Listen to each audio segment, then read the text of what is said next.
दोस्तों, भारत में जब भी परिवार के किसी व्यक्ति की मृत्यु हो जाती है, तब सब यही चाहते हैं कि परिवार का यह सदस्य स्वर्ग जाए। ऐसा ही एक व्यक्ति के साथ भी हुआ। वह चाहता था कि उसके मृत पिता स्वर्ग जाएं।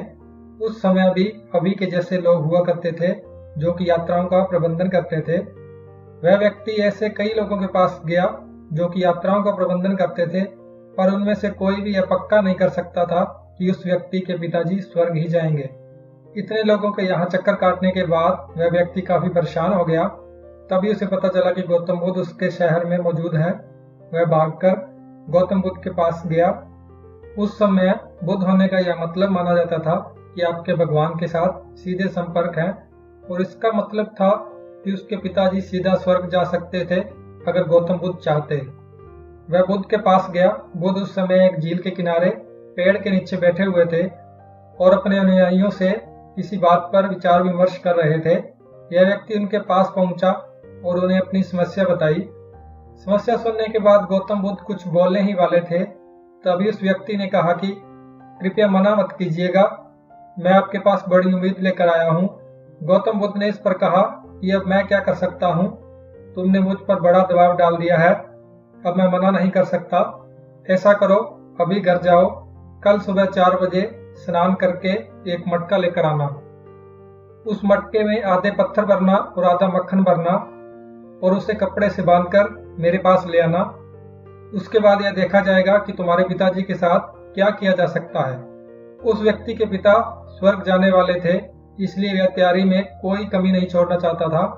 उसने बड़ा सा मटका लिया, उसे पत्थरों और मक्खन से भरा और बड़ी ही मुश्किलों से गौतम बुद्ध के पास लेकर आया। बुद्ध ने कहा, इस मटके के साथ झील के 3 चक्कर लगाइए। उस व्यक्ति ने भारी मटके को लेकर चक्कर लगाए और बुद्ध के सामने आकर खड़ा हो गया। बुद्ध ने कहा कि अब झील में चले जाओ और पानी के छाती तक पहुंचने तक जाते जाओ। व्यक्ति ने वही किया। उसके बाद बुद्ध ने कहा कि मटके को डुबा दो। व्यक्ति ने मटका डुबो दिया। अब बुद्ध ने कहा कि अब एक छड़ी उठाओ और मटके को एक बार में तोड़ दो। बुद्ध ने कहा कि अगर तोड़ने पर कंकड़ पत्थर तैरें और मक्खन डूब जाए तो समझ जाना कि तुम्हारे पिताजी स्वर्ग चले गए। व्यक्ति ने यही किया और पत्थर डूब गए, मक्खन तैरने लगा। व्यक्ति निराश होकर जाने लगा। तभी उसे याद आया कि पत्थर तो तैर ही नहीं सकते। वह बुद्ध के पास वापस आया और उनसे कहा कि यह तो प्रकृति के नियमों के विरुद्ध है। पत्थर कहाँ तैरते हैं, मक्खन कहाँ डूबते हैं। इस पर बुद्ध ने बड़ी गंभीरता के साथ कहा कि मैं भी तो वही कहना चाहता हूँ कि प्रकृति का नियम यही है। अगर तुम्हारे पिताजी पत्थर होंगे तो नीचे जाएंगे और मक्खन होंगे तो ऊपर आएंगे। यही तो प्रकृति का नियम है, इसमें मैं क्या कर सकता हूँ। दोस्तों, अगर आपको यह कहानी जरा सी भी अच्छी लगी, इससे आपने कुछ सीखा, तो इसे लाइक करें और इसे अपने दोस्तों के साथ शेयर जरूर करें, और ऐसी ही कहानियों के लिए हमारे चैनल को सब्सक्राइब जरूर करें। धन्यवाद।